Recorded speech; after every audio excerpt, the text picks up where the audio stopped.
भारत के 12 ज्योतिर्लिंगों में से एक है केदारनाथ मंदिर, जो उत्तराखंड के रुद्रप्रयाग जिले में स्थित है। यह मंदिर शिव भक्तों के लिए आस्था का बहुत बड़ा केंद्र है। हर साल लाखों श्रद्धालु यहाँ दर्शन करने आते हैं। खास बात यह है कि यह मंदिर साल में सिर्फ 6 महीने ही खुला रहता है। बाकी के 6 महीने बर्फबारी के कारण इसके कपाट बंद रहते हैं। लेकिन क्या आपने सोचा है कि इस मंदिर का नाम केदारनाथ कैसे पड़ा? पौराणिक कथा के अनुसार जब असुरों का अत्याचार बहुत बढ़ गया था, तब देवी देवताओं ने भगवान शिव से सहायता मांगी। भगवान शिव एक शक्तिशाली बैल के रूप में प्रकट हुए। इस बैल का नाम था कोडारम। कोडारम के पास असुरों को खत्म करने की विशेष शक्ति थी।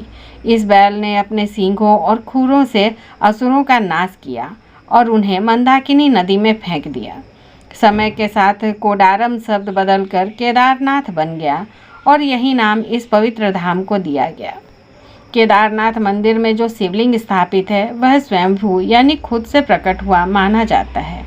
यही वजह है कि यह मंदिर बहुत अधिक पूजनीय है। मान्यता है कि सबसे पहले इस मंदिर का निर्माण पांडवों ने किया था।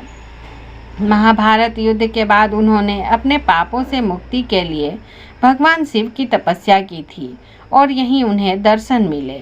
लेकिन समय के साथ यह प्राचीन मंदिर लुप्त हो गई। मंदिर का वर्तमान स्वरूप आदि गुरु शंकराचार्य जी द्वारा पुनः स्थापित किया गया। उन्होंने 8वीं शताब्दी में इस मंदिर का जीर्णोद्धार कराया। आज भी मंदिर के पीछे शंकराचार्य जी की समाधि बनी हुई है। केदारनाथ धाम की सबसे खास बात यह है कि यहाँ भगवान शिव की पूजा उनके भैंसे के रूप के पिछले हिस्से के रूप में की जाती है।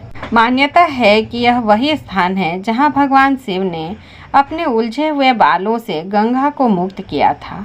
इस मंदिर का उल्लेख प्राचीन ग्रंथ स्कंद पुराण के केदार खंड में मिलता है। पौराणिक कथा के अनुसार महाभारत के युद्ध के बाद पांडव अपने पापों से मुक्ति पाना चाहते थे।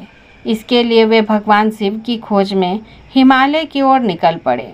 भगवान शिव उनसे बचने के लिए केदार में अंतर ध्यान हो गए और भैंसे का रूप धारण कर अन्य पशुओं के साथ छिप गए। जब पांडव केदार पर्वत पहुँचे तो भीम ने एक योजना बनाई। उन्होंने विशाल रूप धारण कर अपने पैरों को पर्वत की 2 दिशाओं में फैला दिया ताकि सभी पशु उनके बीच से गुजरें। तभी भैंसे के रूप में भगवान शिव को पहचान कर भीम ने उन्हें पकड़ने की कोशिश की। भगवान शिव धरती में समाने लगे, लेकिन भीम ने उनके पिछले हिस्से को पकड़ लिया। तभी से यहाँ भगवान शिव की पीठ की आकृति की पूजा होती है। यह भी मान्यता है कि भगवान शिव के भैंसे रूप का मुख नेपाल में प्रकट हुआ, जहाँ अब पशुपतिनाथ मंदिर है। वहाँ भी भगवान शिव की पूजा विशेष रूप से होती है। केदारनाथ पर्वत की श्रृंखला पर भगवान विष्णु के 2 अवतार नर और नारायण ऋषि तपस्या करते थे। उनकी तपस्या से प्रसन्न होकर भगवान शिव प्रकट हुए और उन्होंने यहाँ सदा रहने का वचन दिया। इसके बाद से यह स्थान भगवान शिव के ज्योतिर्लिंग के रूप में प्रसिद्ध हो गया। एक और किंवदंती हमें बताती है कि यह कहानी सतयुग से जुड़ी है, जब देवता धरती पर विचरण करते थे। जब भगवान विष्णु के बाल अवतार ने बद्रीनाथ को शिव और पार्वती से छीन लिया था, बाद में भगवान और उनकी पवित्र पत्नी ने केदारनाथ में रहने का फैसला किया, जो इस स्थान को भारत के किसी भी अन्य स्थान से अधिक पवित्र बनाता है। देवभूमि उत्तराखंड के रुद्रप्रयाग जिले में केदारनाथ मंदिर उत्तराखंड की पवित्र 4 धाम यात्रा के सबसे प्रसिद्ध और पवित्र धामों में से एक है। केदारनाथ गुंबद के मनोरम दृश्यों की पृष्ठभूमि में और पवित्र मंदाकिनी नदी के तट पर स्थित दुनिया का यह सबसे ऊंचा ज्योतिर्लिंग बहुत प्राचीन ऐतिहासिक विवरण रखता है और हिंदू संस्कृति के शिखर का प्रतिनिधित्व करता है। यहाँ के मुख्य देवता भगवान शिव को केदार क्षेत्र या केदारनाथ के राजा के रूप में पूजा जाता है। गढ़वाल हिमालय की प्राचीन और अछूती प्राकृतिक सुंदरता से घिरे इस मंदिर तक 16 किलोमीटर की चुनौतीपूर्ण यात्रा करने के बाद ही पहुंचा जा सकता है। केदारनाथ मंदिर उस समय बर्फ के नीचे दब गया था, जब रुद्रप्रयाग का पूरा जिला बर्फ की चपेट में आ गया था।